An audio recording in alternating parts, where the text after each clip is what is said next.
नमस्ते बच्चों। पिछले वीडियो में हमने ओ की मात्रा के शब्द पढ़े थे, उनको लिखना, उनका दोहरान करना सीखा था। आज हम ओ की मात्रा भाग 2 में ओ की मात्रा का पाठ पढ़ेंगे, जो कि हमारी पाठ्य पुस्तक का ही है। आप मेरे साथ साथ अंगुली रखकर इन शब्दों को दोहराएंगे। तो पहला जो लाइन लिखी हुई है वो ये है, रोहन उठो भोर हो गई। क्या लाइन लिखी हुई है? रोहन उठो भोर हो गई।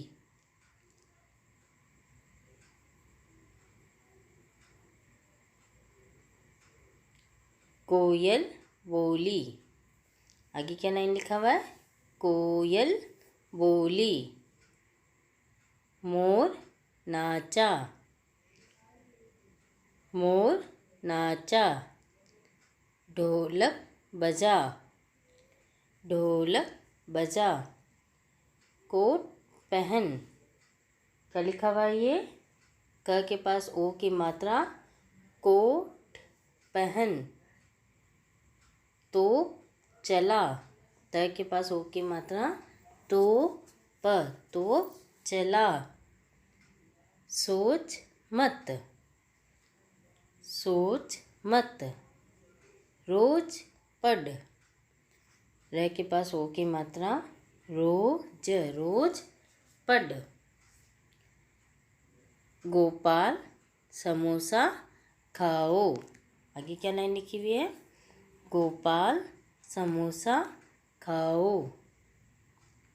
मनोहर धोती पहनो। क्या लिखा हुआ है? मनोहर धोती पहनो। अखरोट खाओ। क्या लिखा हुआ है? अखरोट खाओ। एक ही लाइन रह गई, देखो ये, लोमड़ी पकड़ो।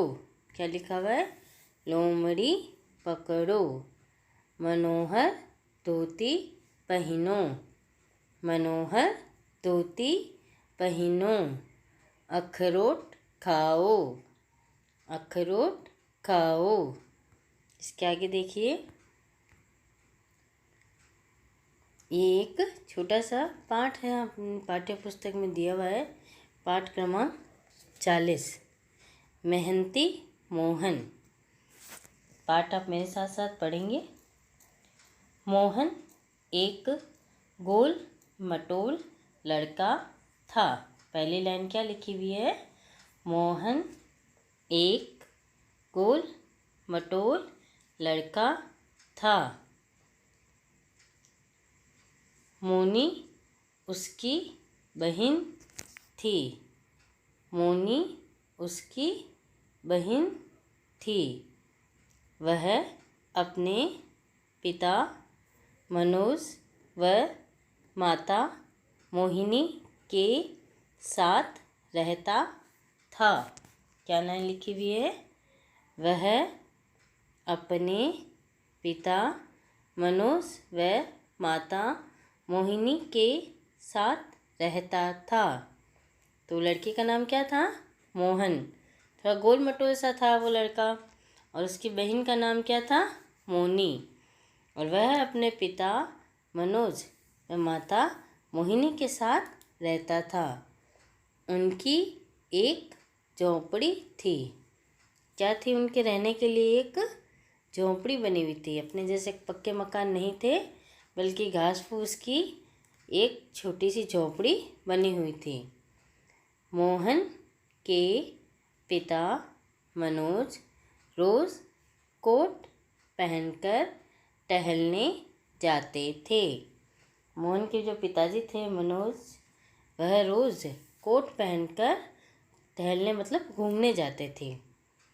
वो टोकरी भरकर फूल लाते थे।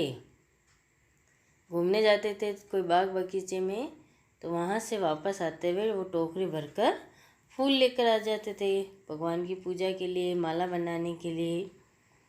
मोहन के पिताजी जोधपुर गए थे। जोधपुर का किला देखने लायक है। किले पर बड़ी तोप रखी थी। किले पर क्या रखी हुई थी? बड़ी तोप रखी हुई थी। जोधपुर के लाल सागर पर विद्या भारती विद्यालय है। क्या कह रहा है ये कि जोधपुर का जो लाल सागर था वहाँ पर हमारे विद्या भारती का एक विद्यालय था। देखो तो उपवन की ओर गाती कोयल नाचे मोर। मोहन उठ हो गई भोर, चिड़िया करती देखो शोर। कितनी अच्छी लाइन कही हुई है कि देखो तो उपवन की ओर यानी बगीचे की ओर देखो, गाती कोयल नाचे मोर। वहाँ पे देखो कोयल गा रही है, मोर नाच रहे हैं, यानी मौसम बहुत ही सुहावना हो रखा है। मोहन उठ हो गई भोर, मोहन को उठा रहे हैं और कह रहे हैं कि भोर मतलब सुबह हो गई है। चिड़िया करती देखो शोर, और देखो चिड़िया भी शोर मचा मचा कर कह रही है कि सुबह हो गई है, सुबह हो गई है। कैसा लगा आपको पाठ? अब हम इस पाठ के प्रश्नोत्तर देखेंगे।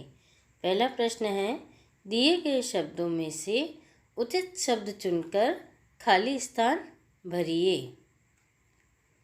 तो हमें इन खाली स्थानों को भरना है। ये जो हमारे को दिए हुए हैं इनमें से छांटकर हमें इसमें लिखना है। तो मोहन लड़का था। कैसा लड़का था मोहन? ध्यान में है ना आपको?